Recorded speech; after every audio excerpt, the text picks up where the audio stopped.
Yes. Hello, hello, hello. Do tell us about Black Girls Talk. I just want to start with that and tell us a little bit about you both individually. All right. Black Girls Talk Sports. We have been around for almost 5 years now. Yes, can you believe it? We talk all things sports, women, men, basketball, football, baseball, whatever. Because sometimes when I tell people that, they're like, wait, just women's sports? We talk it all. We come up with it, we talk about it.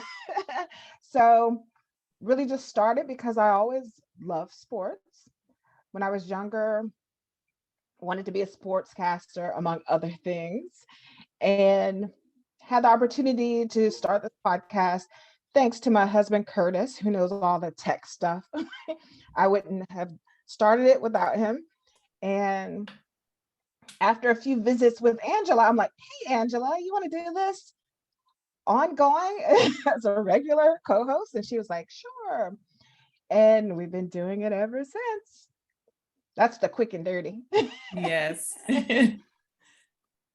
So in terms of me, I am a writer, author, also am a serial podcaster.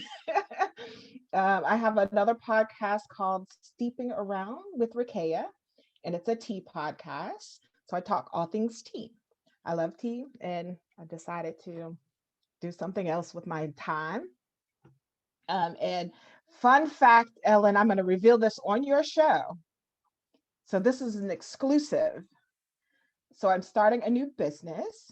Oh, let me say it differently. I've started a new business, and it's a food temptress cookbook store. Yes. Yes. So hopefully we'll be ready to rock and roll before Christmas. And it's an online cookbook store where I feature Black authors. Awesome. So look, Ellen, I gave you that exclusive right there. Thank you so much. I feel so privileged. And does it have anything to do with your book? Because I read your book. This is totally, I am selling cookbooks by other Black authors. So an online cookbook store, and you can find some of your favorite Black chefs, Black celebrities. So I'm pretty excited about that. And I'm excited for her as well. Thank you. So I'll tell you a little bit about myself. I'm Angela Spears. As Rekaya said, she invited me as a guest for several episodes after she kicked off, and then we just kept going. And like she said, it's been almost 5 years. But about me, I am an executive. I'm a career coach, executive coach. I do a lot of different things. I also love sports. I wouldn't be doing this with my friend for the past 5 years. I've loved sports all my life. And as I've gotten older, I've become falling more and more in love with it. I've always had a lot of people who play sports or sports lovers around me my entire life. So that's what I think led me to love sports my whole life.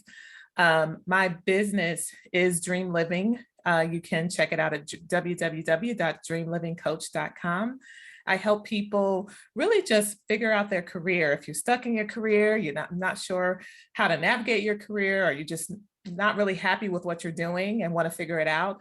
That's what I specialize in. And my business is really designed to help people to achieve phenomenal results in their life, their career, and their business, because all of those things really intertwine with one another. So I also have a podcast. It's not active now, but I do have the episodes live under Dream Living Coach. So if you want to check me out, my podcast, you certainly can. Now, if I'm not mistaken, Angela, you have a book as well. Is it more of a self-help book? I do. I have a journal. It's called the Dream Living Journal. You can find it on Amazon. In fact, Rekaya is my publisher. And that's been out for several years now. And basically, it's a guide to help you really define what your dream life is, and really it's a tool to help you set goals to achieve your life dream. So it takes you through a series of questions to help you really discover, what are you passionate about? What is that dream that you had that you gave up on, or you just never really tried? And it really goes through exercises on how to identify your support system. What barriers may you come across that you need to overcome? Just really getting that clarity up front.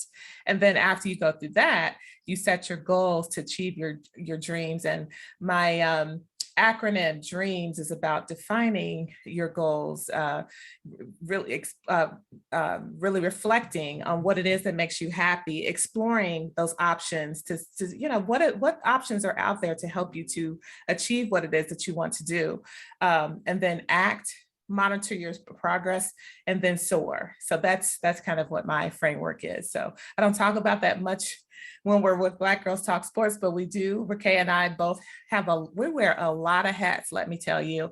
And this is one of many. Yes. Okay, ladies, I had to ask you. I'm not a sports buff like you guys. My husband, he's been coaching since my son. He was actually 5 years old when he started, almost at that age, 5 and so many months close to being 6 years old. So he was 5 and he put his uniform on and he was just so skinny. The uniform, he wore all but 40 pounds. I was really scared. So I wasn't really into him coaching, but I was more looking at my son. So then as my son got older, he's 24 now. And then I still stuck with my husband doing his coaching. So I don't know all the calls, but I know some calls. Some are guesstimated and happen to be right, but I'm a lot better than I was. So with you ladies, I know Rekaya from books, and I know you with being with her. But the thing that got me most is I actually heard your podcast and you guys were talking and you made me love sports even more, especially being women. And especially knowing what you knew. I was just listening to you guys. I call you guys the Cisco and Ebert, however you say his name, because you guys you stand on what you both talk about, you stand on what you believe, and your differences, you walk away in perspective and respect to the differences. That's what I love about you guys' show. With the Black Girl Talk Sports, did guys or men take you guys seriously in doing it? I know you told us about how you came about it, but what was the driving force to you guys exclusively being Black women talking sports? It was totally just, and you know what, and even though we say, we're called Black Girls Talk Sports, we do invite men on every blue moon, so we will invite them to have conversations with us. But I think it's important for Black women to have a space to talk sports and to feel comfortable talking about it. We have a Facebook group for women only, and we continue the conversations. And so a lot of times men can be a little abrupt. So for instance, when I meet people, my husband says, "Oh, my wife has a sports podcast." And the men start talking sports with him while I'm sitting there, and I'm like, and he's like, "But she knows this stuff. I don't know this stuff." Like he's learned some stuff because he listens to all the podcasts. He produces them for us and edits them for us. So he knows because of that role. But he's really like, "You really should be talking to my wife." And they continue to talk to him. So, the disrespect. And after a while, you just kind of get used to it because we know what we know. Everybody's opinion matters. And so to me, that's okay because we're not going to change anybody's behavior in this short lifetime. But we will say what we need to say, and we will get our point across, and you can listen or not. We're going to come from a different place. We're going to always be respectful, and we may not know all the stats about a person, but we have a perspective just like other men. And we definitely enjoy talking sports with women. And we have some women in the groups who will wrap circles around most men. Yes. And I love that. I love that. I'm like, go ahead. And I've noticed that they too have started speaking up more at other sports groups like the ESPNs. And so I'm just like, good for them. And they're gaining confidence. And I love that. Angela? Yeah, and for me, yes, I do experience where men don't take me as seriously. And it's once you start really getting into the conversation, especially this comes in really handy in corporate America, especially around big sporting events. And they talk about the game and I talk about, oh yeah, adding to the conversation and plays and things I was disappointed in and, really specifics. And like Rekaya said, a lot of men don't know stats too, and we know stats. I just want to be clear about that. Like we know stats, we know a lot more than a lot of men do. I'll just put it out there. But they get excited when it's like, oh, okay, she can join in the conversation. Okay, she's cool, But it's funny because I also recently overheard somebody I knew having a conversation about football and Deion Sanders and Jackson. I mean, we talk about all this stuff all the time. I mean, I know everything they're talking about. And I say, yeah, I hear you talking about that. It's actually with my personal trainer, what I work out with. We do it through Zoom. And so he doesn't know that I can hear him like through my earpiece. And so I say, yeah, I hear. He's like, oh, you can hear me? I'm like, yeah, I can hear you. And I told him, I say, yeah, I actually have a sports podcast. He was like, for real? I say, yeah. And so I shared it with him. And I think he kind of tested me. And I'm gonna have to tell him this the next time I talk to him. Actually, I see him tomorrow morning.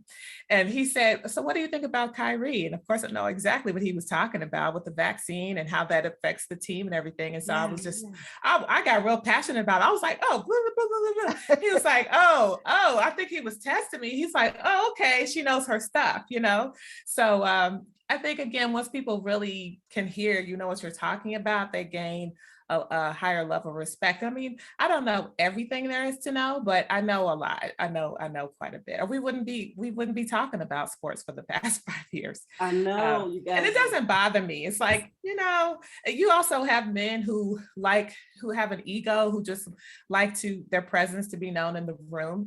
And it's funny when you hear them talking about stuff and they don't know what they're talking about. And I just let them be. A lot of times it's like, okay, you just go ahead and just keep talking and not knowing what you're talking about. And sometimes it's just not worth saying anything, you pick your battles. That's true. That brings me to this. I was looking at, remember you guys helped me to embrace women commentators.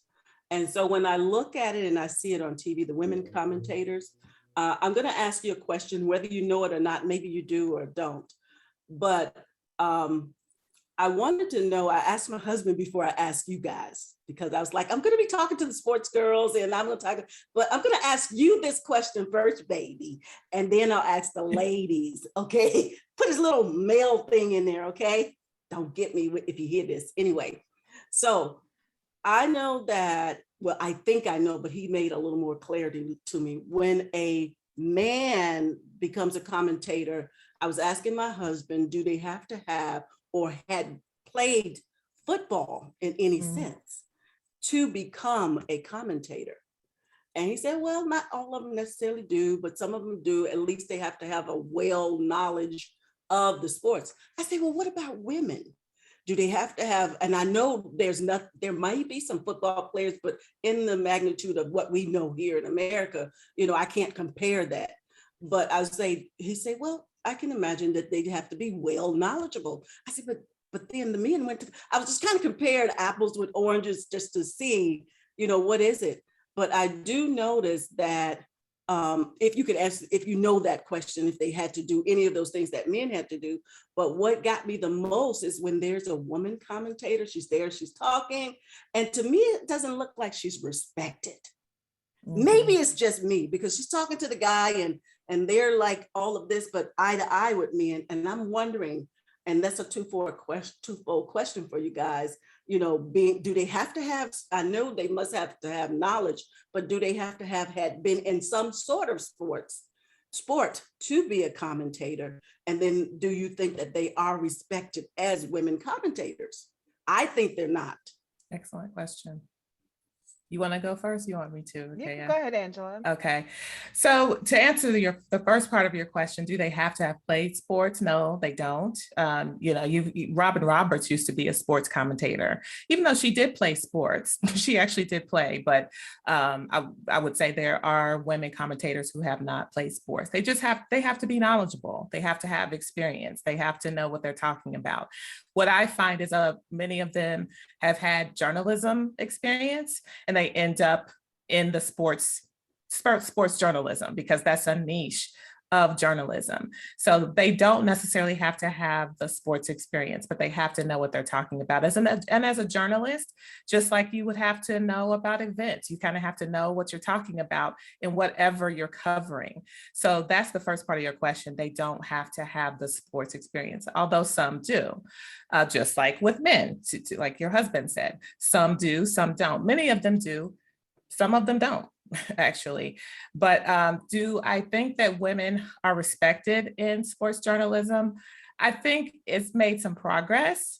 I think there's work to do. I think when I describe my experience in talking about sports with men, I think especially in sports that men primarily play, like football, women's opinions, I think, are less respected because women don't play in the NFL. They don't play, college football. There's forms of women's football, but it's not the same as what we talk about on Black Girls Talk Sports all the time, and not the same as what most of us enjoy, most of our listeners enjoy. So when you haven't played the game, you don't know the plays, don't know the routes.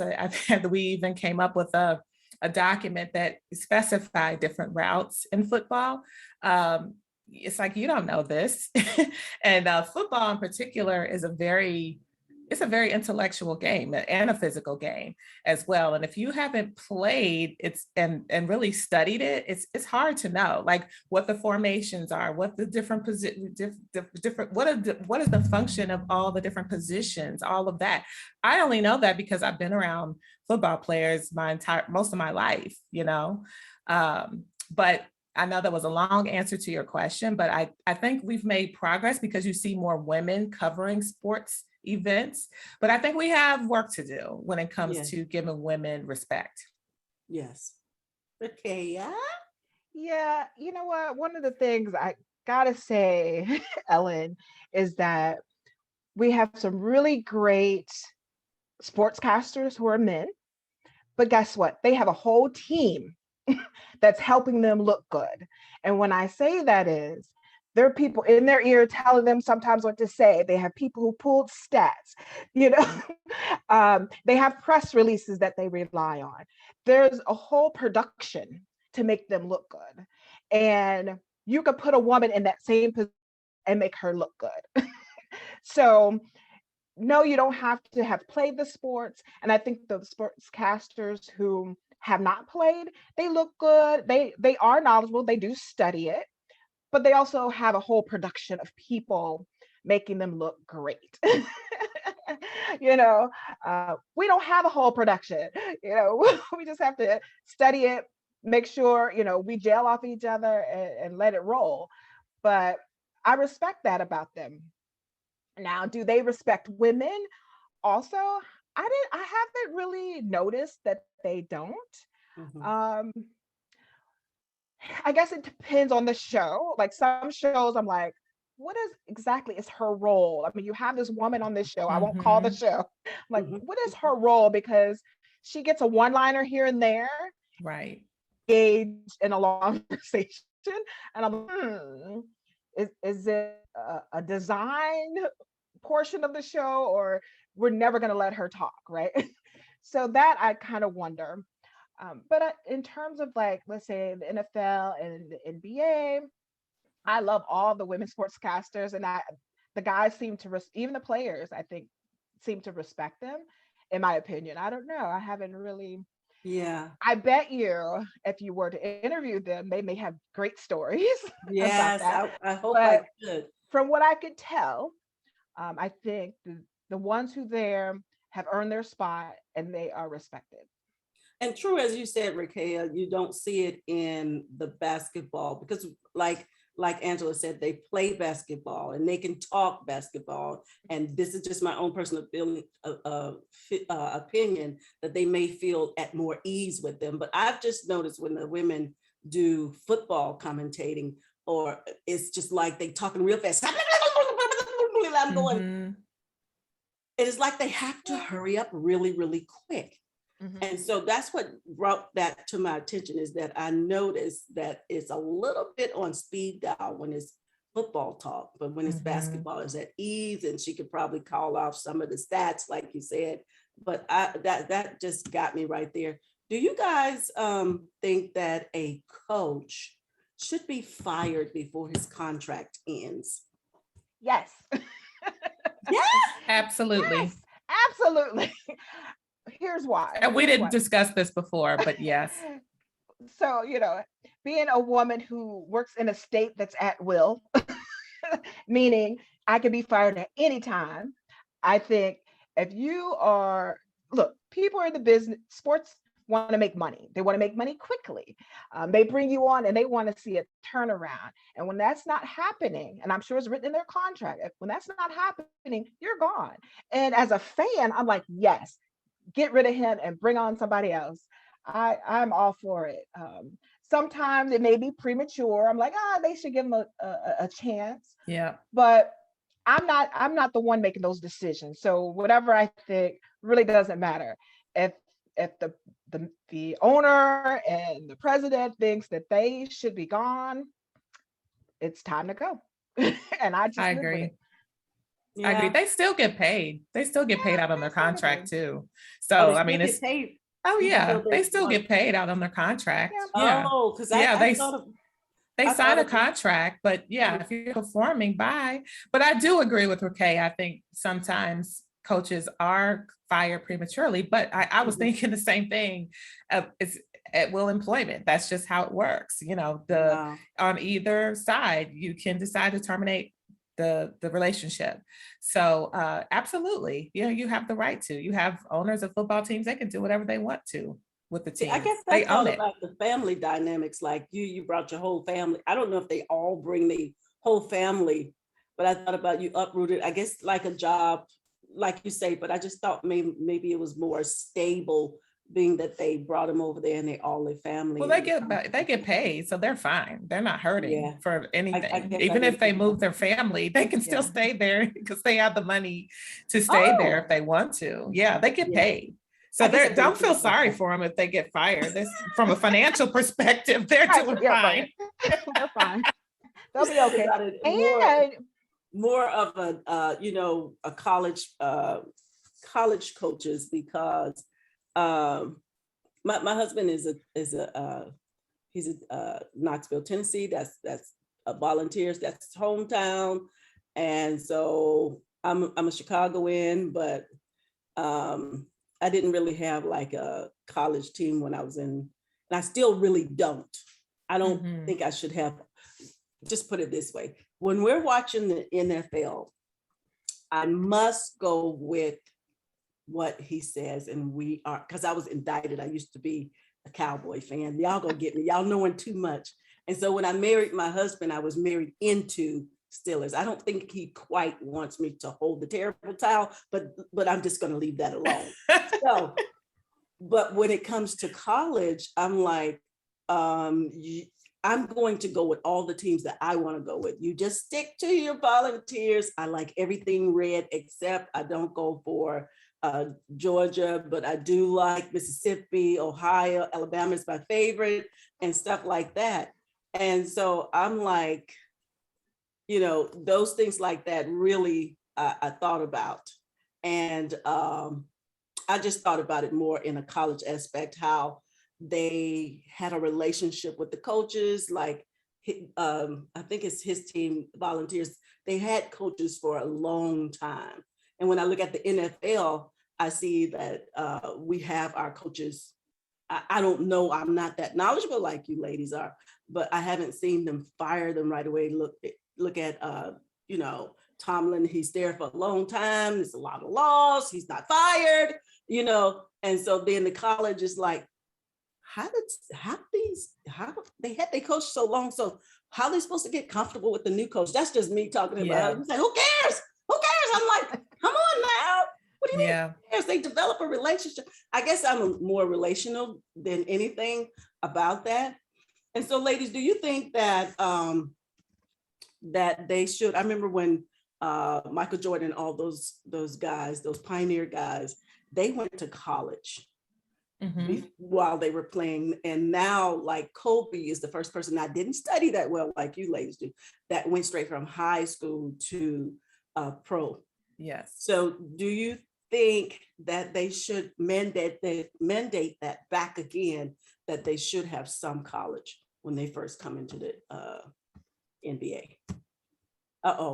Look at Anthony's face. Go ahead. I personally would like to either see them spend at least 1 year in college or go to the G League. And I'm just a big college fan and advocate. Just for another year of maturity. And that's for basketball. The G League. And that's for basketball. Yeah, and that's for basketball. I would like to see that for some of the basketball players for sure. And I think just having that experience, being young and having that experience in college, I think people should experience college if that's what they choose to do. Mm-hmm. And so I would make it mandated just for the maturity factor, just getting some more, some skill, honing your skills, connecting with trainers, building relationships. It can't hurt. I definitely can't hurt. But there's superstars that are coming out of high school, and that's amazing too. But I would like to see at least a year. Yeah, for me, it depends on the sport. For college, I don't think you need to go to college to go to the pros. And I say that because I don't think that professional basketball requires as much physical maturity as for football. So, I think if you're ready, go. Why not? College isn't for everyone. I think college is a great option. And as Rekaya said, if it's for you, do it. But if it's not, I don't see any reason why you have to. If you're ready, go for it. If that's your profession, why not go for it? I mean, if you are a business owner, you don't have to go to college. You could start a business right out of high school. Now, for football, it's a little bit different. I think you should go through some, I'm not going to necessarily say, I'm going to say college actually, because you need to develop physically to handle being in the NFL. It requires a lot more physicality. I think it also requires a lot more mental maturity, because in football, like I was saying, there's a lot of different plays you have to understand. You have to understand the different, groups or whatnot. There's a lot of intellect that's required in football that I think people underestimate when you think about athletes, particularly in football. So for the physical maturity, because you can get hurt pretty severely in football, it's much more physical than basketball. I think you should go to college. Now, I was kind of debating on whether you should go to college, but I say you should, because if you don't, you may not have the discipline you need to lift and to build your, physically on your own without going through a program. And I say that because I've seen football players who are in college who, have that discipline around them, because you go through a lot, workouts and such to develop. But when that person was away from that environment, they didn't do all of those things on their own, So I would question, if you're not in college, if you're not in an environment where you have that discipline, then you should go to college, or you should at least get a trainer if you can afford it to take you through that, so that you can get physically mature and also really understand the game very well. I think you should have at least a year of college or a trainer. Yeah. For football. I thought about too, like you say, for football, like being young, I think they should have some type of, if the career doesn't work, the football career doesn't work, they're young, they still have life, and they can fall back on something where, like you say, a major injury, and here you are young, probably early 20s or something like that. And then you just bumped out knee, your whole body is just not to par as it used to be, thinking about that. And then I hate to bring up this old one, like Rice. My daughter used to go, she didn't graduate from Rutgers University, but she did do 2 years. And then he was doing so well. And then what happened in his life, and then now I don't hear any more from him.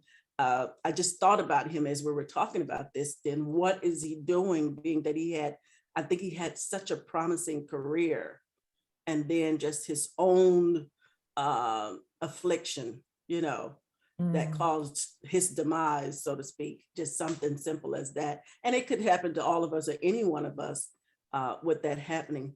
Do you ladies think that us as society or any other walks of life should look at a sports figure as a role model? Because we really get mad about certain sport figures who they did something in life, and then we're like, oh, and who are we to say that they are to be our role models? That's what I'm thinking. Do you guys think that they should be our role models? Angela? Okay, I'll go. I do. I think there's a certain level of responsibility when you're a public figure, because you do, especially in sports, you have young people that are looking up to you. And to me, if that's something that you want to pursue, that comes with the territory. You have people that are looking up to you, that admire you, that go crazy just at the sight of you. So I think you have to keep that in mind if you're going to be an athlete that is a public figure. I think you should live your own life. I think, that you should have some level of privacy and do you, but I think you have to be mindful of your public image. I think there's just a level of responsibility that comes with being a public figure. True. And that's a hard one, Ellen, because I know some athletes may say, well, I'm not a role model, but they really are.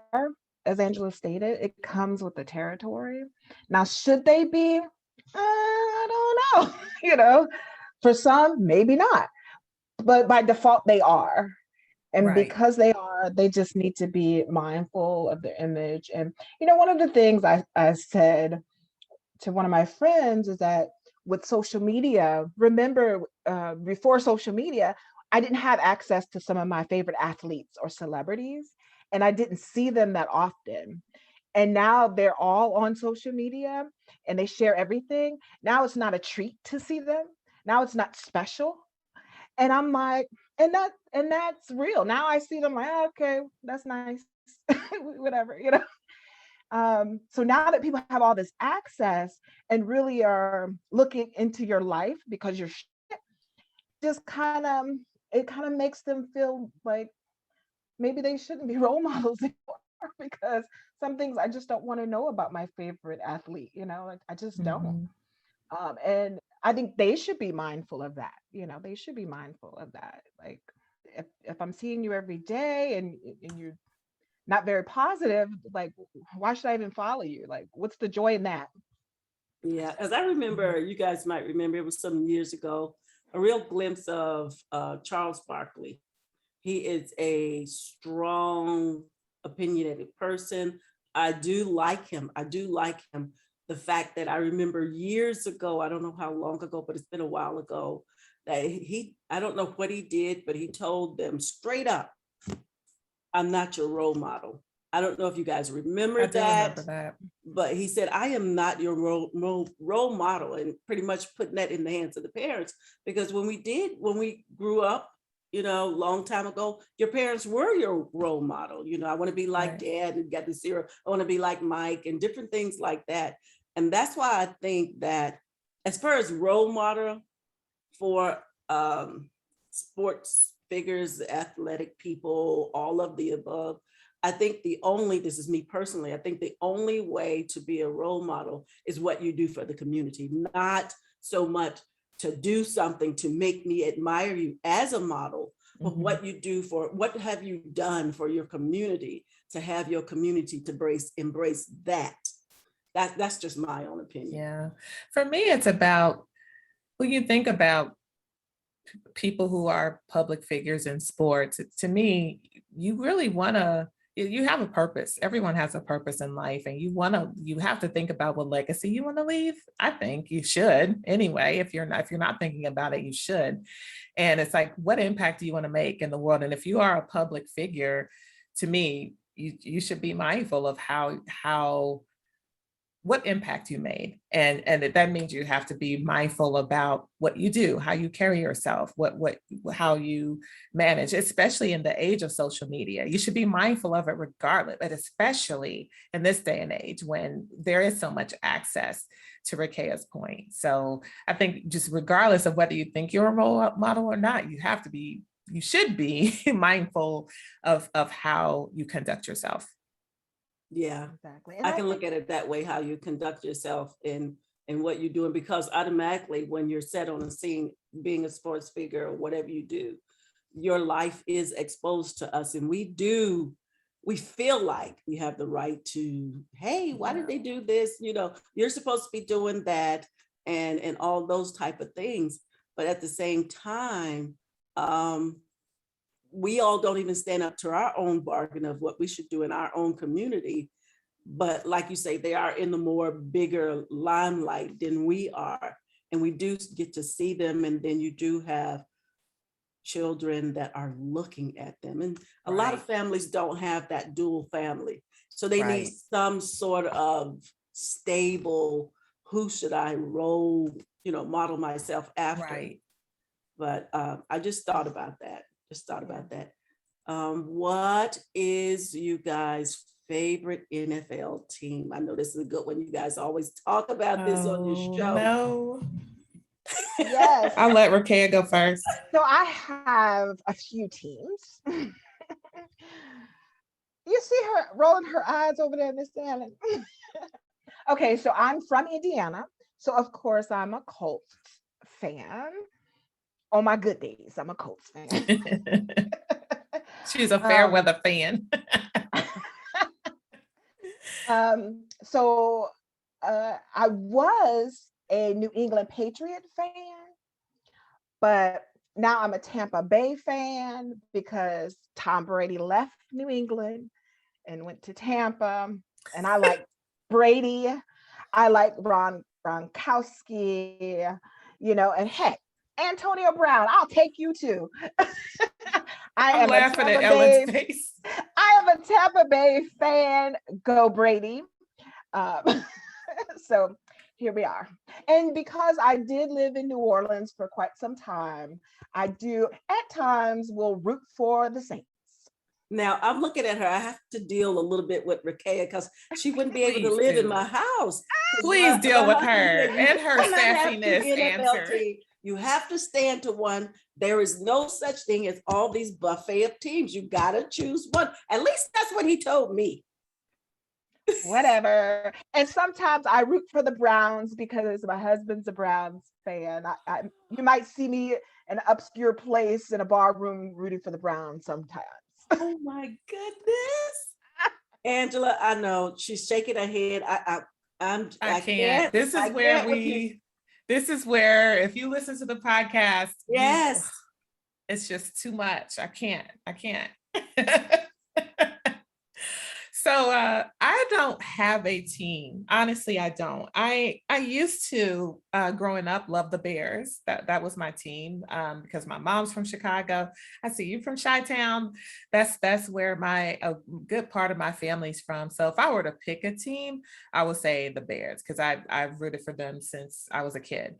But now I'm not so much into teams. I'm more so follow players. And so I like the Seahawks because Russell Wilson, I've admired him since he played college. I hate that he's out right now. But even though they're having a terrible season. Yes. But I still am a Seahawks fan. I also like the Ravens because of Lamar Jackson. So because he's from Louisville.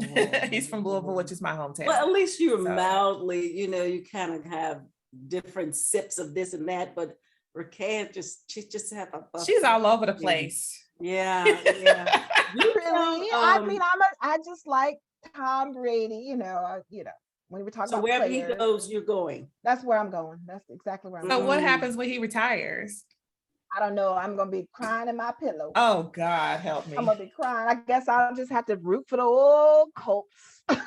See, I thought you was a Cowboy fan. I thought I seen you with Cowboy. Never. I do like Dax, but not a Cowboys fan. Oh my. Okay, college. Who's your favorite college?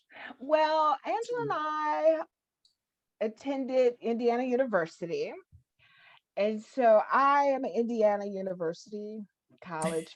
And then by default, I will root for any Indiana school, right? Because I'm from Indiana. So, but that's it. See, I'm real quick with that one. See, She you was real is. quick with that one. No, no, no, I no. don't have a college team, but if I were to pick one, I would pick Louisville. Mm, Yeah, Her hometown. my hometown. My yeah, yeah. hometown. I tend to weigh on the side. I like the NFL, but I love college football because it's once they do that and then they're in the playoffs, it's the Cotton Bowl, this, that. And when they do it, they're done. It's Yeah. go home. That's what I like Yeah. about it. It's go home. There's no other chance. It's over. It's over. And that's what I like about it. I'm on edge when I look at that. I love It is pretty exciting. I'll always root for the Big Ten too. I mean, I'll root for IU, Indiana University, which is Rekaya and I's alma mater. She mentioned it's part of the Big Ten, so I'll root for a Big Ten school as well. I'm not big on Indiana because I grew up hating Indiana, being from Louisville. I went there for the education, not because I was a fan of the sport. So, wow. Of their sports. I've been a fan. I'm more so of their basketball team. Yeah. Because I Me too. enjoyed them when Bobby Knight was the coach there, and I actually was able to see him. Not the throwing the chair, Bobby Knight. Yes. Yeah. Yep, him. So that's him. And matter of fact, Ellen, I remember going to one of the games when he was still coaching, and I'm literally in the nosebleed section. Like I could touch the back of the wall. Oh. And it gets really quiet in the assembly hall, and you can hear him cursing every single player. I was like, oh my gosh. He brought excitement. Really entertaining. Entertaining, must say. Yes. Very entertaining. You guys show, I know you talked about it a little bit for those who just came on or just kind of looking. Could you tell us more about your show and what types of shows you had? Now, I heard this recently show with the swagger thing. I was very interested, but it was so quick, but there was no Angela on the show, as you said. Yes. That was last week. Last week, I covered, let's see. So Swagger is a drama series that actually comes out the 29th, which I believe is tomorrow. And it's going to be on Apple TV. And it's about Kevin Durant's basketball when he was a youth. I'm sorry, his youth basketball time frame. And so that was pretty good. They have 10 episodes, and I was able to watch 8 already in advance. And so I just kind of do my first take on that. So that was a pretty nice episode. I was happy about that we were contacted to view the series early. What else have we talked about? Oh my goodness.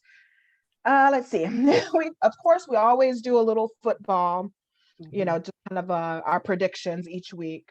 And also NBA. So NBA started, we'll probably do a little bit more NBA. Tonight, we just recorded, Angela attended an Ivy League football game, Princeton and Harvard, which went into 5 overtimes. What? So, yes. So that should post. It should go live maybe by Sunday, so you guys can hear about that. And then we just give you some ideas on why you should watch Ivy League football. So we do that. But we also do episodes on sports like the Kentucky Derby, right? We do other sports. I did an episode on pickleball. Like, what is pickleball? It's another sport. So we even educate ourselves about different sports, and we bring it to our audience so that they can learn a little bit more about the sports. And of course, during the Olympics, we were on it. We were doing our Olympic coverage, which we loved. And we also did a little bit of Paralympics as well. Yep. Educating people on that. So it runs the gamut. We love doing profiles on individual athletes. We love doing those. Anything else, Angela?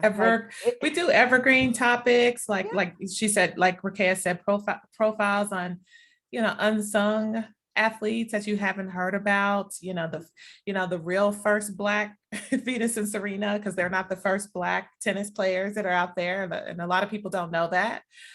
We've talked about biographies and documentaries you should watch. We've talked about athletes who have books. We've had athletes who have wine and things like that. We've talked about more recently athletes and mental health, because that's been a topic, especially this past summer. I've been to the US Open for several years, so we covered that. Should athletes be paid? That's one of our favorites. Should athletes be paid? Yeah, that was a really good one. And then we have guests. We've had WNBA guests. We have a lot of people reach out to us who want to be guests on the show. So that's pretty cool. But yeah, I mean, we've got 5 years worth of content. So you name it, we probably talked about it. I'm gonna have to do the archive of you guys, because it goes away. Does it go that far? 5 years worth? Yes, it goes all the way back 5 years. It's categorized by year, if you want to go by year. But our top 3 episodes, if I recall, our top episode is the Negro League fact sheet. Is our top, I'm sorry, not fact sheet, Negro League facts. So we did some facts about the Negro League. So that is our number 1 most downloaded episode. Our second one is marketing HBCU sports to the Black community. No, I love that. I just heard some of your shows on that. I love that. Yes, love it. I love that episode. And my third, which is my favorite, the Tampa Bay Buccaneers win Super Bowl 55. Is our third. Why would you do that? That's the third one. I don't believe you. Yes, it's the third most downloaded. This is what they get to see, you guys.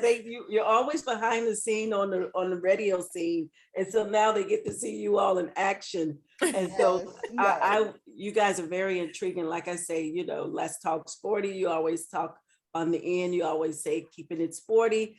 And so I just wanted to bring you guys on because I really enjoy your show, and plus you bring a lot to me and probably your listeners about being women commentators, and that you know what you're talking about. That's the most important thing. And I'm going, okay, I don't know that. Okay, I'm learning. I learn a lot of stuff just from listening, a lot of football calls, a lot of different things that kind of help me out. But most of all, just being wonderful women. And then, like you say, Black women knowing sports and Black women talk sports. Now, that's what really got me, that I would see, like I said, my husband did sports a lot. And so I was not your girl that's going over somebody's house and they watching sports together and they helping bringing plates. No, I'm sitting right there watching the game. I'm not bringing no plates. And then I'm standing here. I'm not doing no plates. I love sports. I love it. And so that's the thing you would always see, the women bringing in the plates just in time, stay back there, don't ask me no question. Now, what do you guys think about, how do men feel in your own mind, your own way, about women enjoying and loving and knowing sports? What do you guys think about that? I think they're secretly mad. I think it depends on the men. Most of the men I know are like, hey, come on, girl, let's kick it. It depends on the guy. The men I hang around love it. I mean, my husband loves that I love sports. We can sit and talk. I mean, I was just in his man cave and he has this board. I mean, he's so funny. He was like writing plays and just telling me, like, if I were to run defense, this is what I would do. And I'm like intrigued, like, tell me more. Yes. And most women are like, well, I can't say most, I don't want to stereotype, but many women that I've come across are like, oh my God, he's always talking about that sports. I can't stand it. And it's a way to connect with your man if he's into sports. And he very much is, obviously, if he's writing plays and, it's just random. It's so good. My daughter, my middle daughter, she saw how I was really sleepy. Okay. My husband, he was talking about sports and we sit down and we just woo-saw over some sports. Like, I think you should do this and this and that. And I don't know a lot, but he kind of listened, to what I'm saying and stuff. And so my daughter, she was sitting down and my husband I was kind of sleepy, but I was woke, but then I was going to sleep. She was looking and amazed at how he was writing out plays and telling me about this. And now you do this and do that. And she was just laughing. And the only reason I noticed she was looking, because she said, my mom and my dad's just talking sports. He trying to show her how to play the game. And I thought, when I thought about it, and then he put the little piece of paper that he wrote the game out on, he put it on a refrigerator. So it wasn't just a dream. It was really him telling me about those plays. So I love it. I love it. And I get to learn a lot. And he showed me that playing, being a coach it's been about almost 20 years. And so most of and I'm just speaking from my point of view, most of the women that when he does rec football, a lot of those are a lot of single women. And those sons that they have get to be mentored by my husband and other coaches that they'll tell him, hey, he's not doing his work today. Hey, he's had this and that. And I don't mind. I step back and let him do his thing. And sometimes there'll be one of the parents, they might have a problem and they want to talk. And I just sit back, even if they're screaming up to here. And I'm so serious because I want him to do what he has to do. And then we'll talk a little bit later, and we always like to talk to the parents as well, because what he tells them is like, if your son go to play high school football, there's not going to be a coach that listens to what you say right now. They could care less. There's not going to be a parent sideline talk. He get his butt in here, he do what he have to do, or get off my team. And so he was pretty much telling them that, especially if they trying to play rec and then want to do junior varsity or whatever and play, like they feel like they can get on the team right now, but they are unaware of the games, unaware of the fundamental things. And so he just passionately let them know that they need to know, because they'll bring somebody, oh, this is my son, he plays safety, he could be a quarterback. He said, yeah, you brought him here like that, let me decide what he's going to be. He just flat out say that. I just laughed to myself. I'm like, okay. And sure enough, they're not what their parents said they were going to be. And so those things, you get a lot of stuff, just more. And he's coached about 5 generations, literally. Wow. They come to our house. How you doing? They're in college. They have military. Some of them have babies. And they say, thank you so much for what you've done for me. And so anybody out there, if you plan on really wanting your son to really have a mentor or, someone to be over your son, and they need that, they mature at the end of the game. They've matured. These kids are crying because they don't want to part from him because he put so much in them. The other day, one of the kids asked him, why do you coach? He felt so good explaining that to him. And he said pretty much some of the things I say. It's not just coaching. You get to be mentored. You get to have family. You get to, to have a sense of things in life, to kind of look at, because it does save their lives out there. He said, I'm just going to keep the kids off the street. It's not just football. What do you guys think about that? Is it just football, especially looking at rec? Well, we know high school and stuff, but just the rec, if you guys know about that from that aspect. Well, I think that young athletes in sports in general take sports very seriously. If you're an athlete, typically you're very disciplined, you're very competitive. It almost becomes a part of your identity and a part of your life. In fact, we even talked about a little bit about that when we mentioned mental health with athletes, just shedding light on how seriously athletes take what they do. So I would say no, for a lot of young people, it's not just sports. I've been around too many young people who are athletes who lose a championship and go home crying and are devastated and hurt. And they even talk about it years later, you know what I mean? So I think there's something to what you said with the family, the mentorship, all of that. That comes with sports too. And I think it does save lives. It creates discipline. It shapes a lot of people's future. So I think sports is a vehicle to a lot of great things for athletes. So I wouldn't call it just sports. And I would say too, to your question earlier about how the men feel about women being interested in sports and knowing about sports, I think connecting that to young people. If you have a child who's in sports, I think the child would appreciate the woman wanting to know about sports. I mean, I've been around, like I said, young kids who after the game, they're talking about the plays and what happened and this play and that play. And to have the whole family, including the woman, be able to contribute to the conversation is helpful. I mean, we just did the episode on Princeton and I met Rekaya's nephew.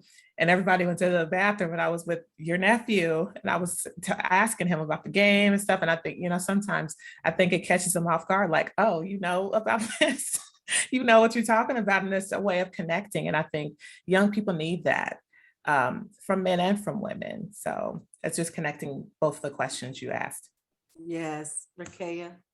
Yeah, I agree with everything Angela said. And I think in this day and age, the parent, particularly if she's a single mother, should know something about sport. And if she has an athlete in her family who is aspiring to be a professional, and that was one of the things made me think about the TV series Swagger and the mother being very active in the young athlete's life and knowing things and knowing what to question and knowing what to say. And I think that's important. Because you really are transitioning, particularly if you're talking about young men, they're transitioning from boys to men, and they need those coaches who are their role model, right? Your husband is a role model, and they're probably their first role model that they have in that. And so it's definitely important. It's not just sport. And we definitely don't talk enough about women's sports as well. Mhm. Women need mentors, role models. Yes.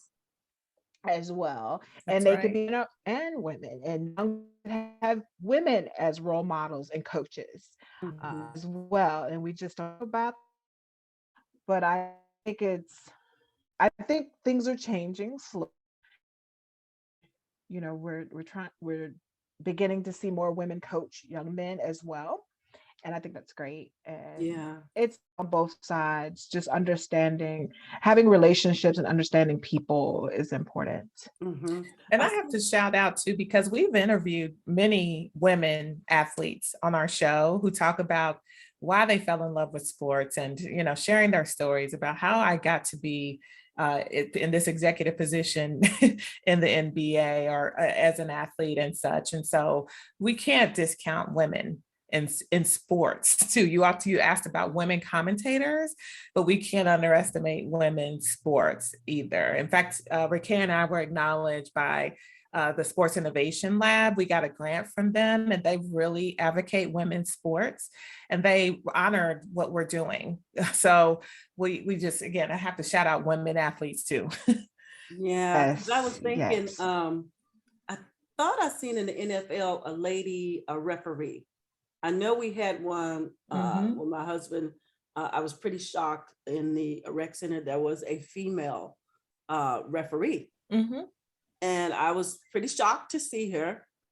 But I was like embracing that womanhood of she knows what she's talking about. Mhm. And some of those, I might get in trouble for saying this, but some of those coaches depend on which teams out of the teams they're on. There's sometimes fair calls and unfair calls and only yeah. calls for certain calls. You know what I mean? Oh, yeah. And so she called that one particular call and they kind of gave her the side eye and she was right on that call and she stood that was not right and they kind of whoop. But Mm. needless to say, I only seen her that one time. Not that she don't coach anywhere else, but I only seen Mhm. her that one time. So what are you guys thinking about that as far as referees, women referees being in the NFL or any walk of sports? I love it. And I can't think of the young lady's name who's from the Virginia Beach area, who's a coach and she's a Black woman. Yep. Not an NFL coach, NFL referee. So shout out to her. I apologize if I can't think of her name, but we're seeing more women out there. They're just doing it. And I think after a while, you just get used to it, right? It's a referee, it's a call. Referees make bad calls, men or women, it doesn't That's matter. right. And then I think people want to play That's the true. game, All the and time. all of them wear hats and, that's it. I mean, what is the problem here? So some people have their own issues to overcome with that. But I think in terms of the athlete, they want to play the sports and they want to get good calls. And that's it. Yes, yes. I see Wendy said I'm looking at the board here. If you guys see me look up and down, because I'm trying to see if somebody's saying something. But Wendy said earlier, she said that I am sure the coaches suffer with mental challenges. Oh, I'm sure. Oh yeah. I'm pretty sure. sure. There's a Yeah. lot of stress that comes along with coaching. I can't even imagine. It's like that might be an episode. We Yeah, talked about that actually might athletes and be. mental health, but yeah, it's a good point. I mean, think about Urban Meyer, how many times he's retired and came out of retirement and came stressed out, retired, came out. He's a good example of how just stress can really impact your life as a coach. He's a good one, right? But he's definitely had his share of challenges. I know, like with my husband being a coach, and you guys may have heard this. We're retired military, but I've heard from other military people, and I know personally myself, I can vouch for it. What I'm vouching for is that being in the military is a high level of stress, and being a coach and having that some more stress. They said that stress, I know it, as odd as it might sound, what I'm saying, it kept them alive, because you go from this much stress and you come in, your life is pretty calm and you're used to handling that type of stress. I don't know if it makes any sense to y'all, but I can kind of see that, because my husband did a lot of stuff, and now that coaching, sometimes he'll say, I'm quit. I said, you're not going to quit. Just go back out there. It's You're like a always lifeline. quitting. It's a Yeah. lifeline. Yeah. And that's the reason why, for example, Urban keeps going back, because it's a Right. lifeline for him, Right. even though And- it's very stressful. Yeah. and for some reason we always think that stress can't be good long term, but there Right. are stress could be good. Right. Mhm. You're getting married. Ooh, it's a stressful time. That's Yeah, a different yeah. kind of stress, right? So stress doesn't look mean and dark and scary all the time. Yes. You know, That's you're true. up, you're up for the spelling bee and you're like, ooh, I'm out of stress. But it's a different kind of stress. And so Yeah. we had to be mindful of that too. Yeah. Uh, Well, ladies, it's that time. I kept you guys over. I knew it was going to be a wonderful time here. Tell the folks out there where they can reach you, what you're doing next, and what are you up to? so you can find us at blackgirlstalksports.com, and you can find us on any podcast app. You name it, we're probably on that app. And if you have an iPhone, ask Siri, play the next episode of Black Girls Talk Sports. If you have the Android, ask, what's her name? Hey Google, hey Google, play the next episode of Black Girls Talk Sports. And you could also, if you have an Alexa, ask her to play it. Real simple. We're taking all the barriers away, so there's no excuse. Go and listen, blackgirlstalksports.com. And then what's next? Ooh, what's next? I don't know. Our anniversary is coming up next month. Oh no, not next month. December 31st is our 5-year anniversary. We're going to continue to podcast and bring you more interesting profiles on athletes. We'll probably do more topics on women's sports and women's athletes. So we're pretty excited about that. And I've already shared my mysterious news in my personal life with the cookbook store coming pretty soon. So hopefully I'll be back and talk about that. I have 2 more questions for you guys, and it's about the Apple. So Apple TV, is that something that's just on your phone? Because I'm thinking about, is it something you do Roku or? We have it on our Roku. Technical stuff I can't tell you, but I believe if you have an iPhone, you should be able to pull up Apple TV. You could do it on your iPhone. You can, if you have a smart TV, you can get Apple TV on any smart TV. So is it an app? Yes. Yes. It's an app, and it's a streaming service also, right? It is. It's a streaming. It's a streaming service that has an app, basically. App. Thank you. Yes. Mm-hmm. Yeah. Okay, that's good. That's good. Thank you, ladies. I'm sorry. Thank you, ladies, for being here. I really enjoy you guys. Keep it sporty, as you guys always say. Keeping it sporty. Can you guys send us out with keeping it sporty? Your line that you do at the end of your show, can you close us out like that? Go ahead, Angela. Close us out. You do it. You do You it. always Okay, say I'll it. do it. All right, people. So thanks for listening. And you know what to do. Keep it sporty. Thank you. Bye. Thank you. Thanks for listening. Thanks for having us, Ellen. You are Thanks, so Ellen. welcome. Good night. Bye. ladies. Good night. Good night. Good night. Thank you guys for being here. Thank you for watching our show. Again, that was Rekaya Gibbson and also Angela Spears. They have a podcast as well as an Apple show. You guys heard them say that and the things that they got coming up. Look them up, www.blackgirlstalksports. You guys are in for a good treat. And stay tuned for our shows in November. We do have some nice shows coming up. We're also going to have our first show with Sandra Simeon, and she's going to talk about her son. He's a grown man now, but we're going to talk about her son. He was born with, I hate to use the word disability, but we're going to talk about her book, and it's going to come up real soon. It's on Kindle. I don't have it on hand, but thank you guys for being here. Thank you for your time, your data. If you are an author and you want to be on our show, do tag yourself here. Follow us on @Miss Suds on Instagram and also LinkedIn, ESP Presents and ESP Book Chats. And we thank you guys for being here. Good night. Good night, good night, good night. Thank you. Thank you so much. And those who are have commented, thank you guys so much for that as well. Look forward to our upcoming shows and stay tuned and keep it locked. Thank you on YouTube. Thank you on Instagram and SoundCloud. Signing out.